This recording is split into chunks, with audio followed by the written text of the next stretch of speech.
It started quietly, not with words, but with the spaces between them. A sigh, a silence, a look that told you what not to say. You learned early that peace had a price, that love could vanish in a frown, that affection depended on how small you could make yourself. You didn't know it then, but you were studying survival. Every smile you forced was a negotiation with fear. Every apology was a prayer that someone would stay. You thought you were becoming good. You were really becoming invisible. Years later, you still chase that same peace. You read faces before they speak. You soften your voice before anyone asks you to. You say yes when your whole body screams no, and deep down, your nervous system still whispers the same command: keep them happy, stay safe. But what if the peace you earned was the very thing keeping you from yourself? You didn't decide to stay quiet. Silence was chosen for you. As a child, you learned to read the room before you learned to read words. You could sense the shift in air before anyone raised their voice. The tension, the eyes, the sudden stillness, they all carried messages your mind couldn't name, but your body could translate perfectly. Be small, be calm, don't make it worse. That's how safety became silence. It wasn't obedience, it was self-protection. You learned that calm faces meant love, and that love could disappear the moment you showed too much of yourself. Every frown became a warning, every sigh a signal to shrink. You learned to disappear not out of politeness but out of fear. The human brain is built for connection, but it also worships survival. When love and fear coexist in the same home, the child doesn't rebel, they adapt. You adapted. You became the one who fixed things, the one who never asked for too much, the one who made sure everyone else was okay. And the world rewarded you for it. Teachers called you mature.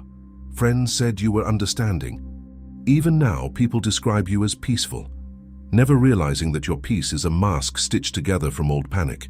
You call it kindness, but deep down, you know it's vigilance. Because you're not relaxed when everyone's happy. You're relieved. Relieved that no one is angry. Relieved that love still feels within reach. Your nervous system remembers the blueprint. Safety equals compliance. Love equals control. And every time you feel tension rise, your body still obeys those ancient rules. But there's a cost to this kind of safety. When silence becomes your survival strategy, you lose the sound of your own truth. You start confusing peace with absence, calm with emptiness, acceptance with invisibility. You've spent years earning peace by erasing yourself, but peace built on suppression isn't peace, it's paralysis. And somewhere deep inside, a voice you buried long ago is beginning to wake. A voice that asks quietly, almost afraid to be heard, if your body learned that quiet meant love, what happens when you start to speak? At some point, silence wasn't enough. You realized that to keep love close, you had to do more than stay quiet. You had to perform. You smiled when you were hurt. You agreed when you were exhausted. You apologized for things you didn't even do. You began to shapeshift, to bend yourself into whatever form made others comfortable. The kind one, the easy one, the dependable one. Each identity was a costume stitched from fear, fear that if you stopped performing, everything would fall apart. You called it empathy. But empathy born in fear is not compassion. It's survival. It's the instinct of a child who learned that love must be earned through usefulness. So you became useful. You filled the silence. You fixed the mood. You became the peace everyone depended on, and the person no one truly saw. That's the paradox of people-pleasing. The more you give, the more invisible you become. Because people don't love you for who you are. They love the calm you provide. You mistake their comfort for connection. You confuse relief with affection, and you start believing that your worth exists only in how well you can soothe others. It's a quiet kind of prison, one that rewards your captivity with praise. You get called thoughtful, kind, understanding. No one notices the exhaustion behind your smile. No one sees the small betrayals you commit against yourself every day.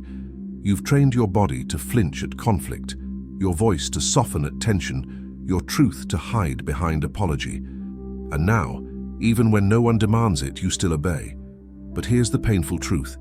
This shape you've bent into, it isn't who you are. It's who you became to survive. And survival, while noble, is not the same as living. So ask yourself, if comfort isn't love, why does your nervous system keep begging for it? You grew up, you left that house, but the rules came with you. You changed cities, jobs, relationships, yet every room feels the same invisible tension, the same urge to scan faces for danger. You still sense moods before they speak, still search for signs that love might be slipping away. That's the quiet tragedy of conditioning. The body doesn't care about time. It only knows repetition. And so you keep repeating. You say yes when you mean no. You laugh at jokes that sting. You apologize when someone else should. You call it being easygoing, but really, it's the child in you trying to stay safe in an adult world. You do it at work, staying late, taking on tasks that aren't yours, afraid to disappoint. You do it in friendships, listening more than you speak, carrying their stories but hiding your own. You do it in love, molding yourself into the version of you they'll never leave. You tell yourself you just like helping, but sometimes help is just fear dressed as kindness, because deep down, your nervous system still believes the same old story. If they're upset, I'm not safe. And when someone finally offers you real love, patient, honest, steady, it feels wrong. It feels unfamiliar. You wait for the other shoe to drop, for warmth to turn cold, for calm to explode into chaos. Because unpredictability once meant danger, and now stability feels suspicious. You crave connection, but you fear it at the same time, because connection means exposure, and exposure feels like risk. So you keep performing, you keep pleasing, you keep peace like it's oxygen, even when it suffocates you. You tell yourself this is just who you are, but that's not identity, that's inheritance. You didn't choose these patterns. They were passed down like family heirlooms, polished with guilt and silence. And here's the haunting truth. You can't outgrow what you refuse to confront. So the question becomes, how do you stop performing without losing everyone? Healing doesn't begin with strength. It begins with grief. The grief of realizing how much of your life was spent performing. The grief of seeing how every yes was really a small goodbye to yourself. You start to understand that the peace you created wasn't peace at all. It was absence. There's a morning that comes when you finally stop running from your truth. You grieve the childhood where love was conditional. You grieve the relationships that survived only because you carried their weight. You even grieve the version of yourself that kept everyone comfortable, because that version protected you, and now you're learning to live without it. This grief is not weakness, it's awakening. It's the moment your body realizes that the danger has passed, but the fear still lives inside you. At first it feels unbearable. You'll want to go back, to fix, to smooth, to please. Because grief isn't just sadness, it's the silence that follows when the performance ends. And silence is terrifying when you've built your identity around noise. But sit with it, let the emptiness echo, let it ache. Because what you're feeling is the space that self-abandonment used to occupy. You're not losing yourself, you're meeting what's left. The world won't understand this process. Some will call you distant, some will say you've changed. They'll mistake your boundaries for coldness, your solitude for bitterness. That's because they only knew the version of you that kept them comfortable. But you're not here to comfort anymore. You're here to become. Grief is the first door you have to walk through. It asks you to put down the mask, to stand unguarded, to face the echo of your own name and not look away. It's painful, yes, but pain is often the sound of something old breaking open, so something true can finally breathe. So when the guilt comes, when the urge to apologize for your healing rises, pause. Remember, this sorrow is sacred. It's proof that you've stopped performing. And if grief is the first door in what's waiting on the other side, the first time you say no, it feels like betrayal. Not to them, to yourself. Your chest tightens, your throat burns, your body panics, because somewhere inside, a voice still believes that honesty is dangerous. You're not doing anything wrong. You're just breaking a lifelong rule. For years, you survived by disappearing. Now you're asking your body to exist again. It doesn't know how. Not yet. That's why boundaries don't feel peaceful in the beginning. they feel wrong, they feel like loss, because your nervous system was trained to confuse silence with safety and compliance with love. So when you start protecting your time, your energy, your truth, your body interprets it as rejection. You'll feel guilt, you'll over-explain, you'll want to make everyone understand, but boundaries aren't for others to understand. They're for you to uphold. You'll notice how quickly old patterns fight back. You'll catch yourself softening your no, laughing to ease the tension, apologizing for protecting your peace. But stay still. Let the discomfort move through you. That feeling is not danger, it's detox. It's your body unlearning that love must always cost you something. The people who only loved your compliance will call this change selfish. Let them. They were never in love with your truth, only your usefulness. And the ones meant to stay. They will adapt to your honesty, not demand your silence. Every time you say no and survive, a new pattern is born. Your nervous system learns that honesty doesn't destroy connection, it defines it. The tremble in your voice is just your old self leaving. The silence that follows isn't emptiness, it's space. Space for what's real, space for you. So don't rush to fill it, let it echo, let it become familiar. Because the first quiet that follows a boundary isn't punishment. It's freedom learning your name. Healing isn't about becoming someone new. It's about becoming the parent you always needed. The one who says, "You're safe now." The one who listens without punishment. The one who doesn't make love disappear when you disappoint. Because the child in you is still watching, still flinching at raised voices, still scanning every silence for danger. And until you learn to hold that part of yourself, you'll keep searching for safety in others, only to lose yourself again. Reparenting is quiet work. It doesn't happen in affirmations or rituals. It happens in the moment you pause before apologizing for your needs, in the breath you take before over-explaining, in the small trembling act of staying honest when your body wants to hide. You begin to speak gently to the scared parts inside you. I'm not angry with you. I'm not leaving. I know you're afraid, but we're safe now. And slowly your nervous system starts to believe it. It stops rushing to fix everyone. It stops monitoring the emotional weather of every room. You start to notice the difference between empathy and overextension. At first, this self-compassion feels foreign, almost embarrassing. You've spent a lifetime earning care, not giving it. But this is how you rebuild trust within yourself, through consistency, not perfection. Every time you honor your limits, you prove to your body that love doesn't require self-erasure. Every time you forgive your own fear, you loosen the chains of shame. And every time you choose rest over proving, your system learns a new language, one where stillness means safety, not danger. This is how vigilance begins to fade, not through effort, but through presence, not through control, but through care. And one day, without even noticing, you'll realize you no longer wake up scanning the world for threats. You'll simply wake up and breathe and exist without fear. Because when your inner child finally stops looking for storms, who do you become? Love feels different when you stop performing, quieter, slower, almost unsettling at first, because it asks for nothing you can earn. You used to believe that being loved meant being useful. Now you're learning that love doesn't arrive as a reward. It stays as recognition. It sees you, not your efforts. At first, this kind of love feels wrong. You wait for the test, the silence, the withdrawal. You brace for the punishment that never comes. Your body doesn't trust peace yet. It still flinches when someone is kind without condition. That's because for so long love was a transaction. You gave compliance, you received approval, you called it connection. But it was performance in disguise. Now, love is something else.